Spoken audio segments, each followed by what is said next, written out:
Біз Алға Қазақстан партиясы челлендж жариялаймыз.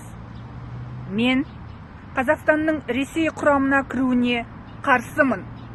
Қазақстан тәуелсіз, қуатты, демократиялық мемлекет болуы қажет. Мен елімнің еркіндігі мен егемендігі үшін күресемін. Мен Қазақстанның Ресей құрамына кіруіне қарсымын. Алға Қазақстан.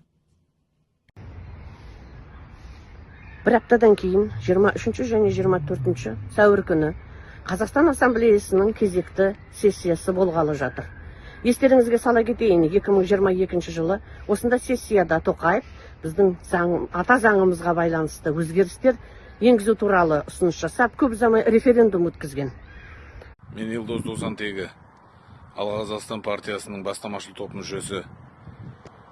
Біз Алға Қазақстан партиясы Ресейдің құрамына Қазақстанның кіруіне түбегейлі қарсымыз. Біз челлендж жариялаймыз. Бүкіл қазақ халқына үндеу тастаймыз.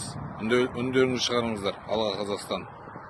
Мен Қазақстанның Россия құрамына кіруіне түбегейлі қарсымын. Алға Қазақстан. Казахстан – независимая страна. Наши предки боролись за независимость.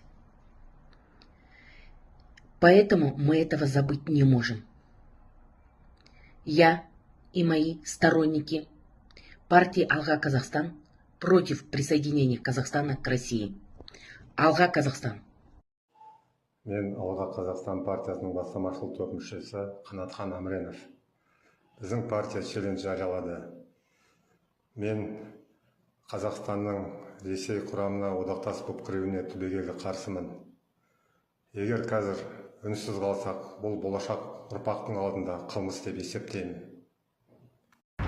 Мен Жолдасов Айжан, Шымкент қаланың тұрғыны, Ресеймен одақтастық болуына түбегейлі қарсымын.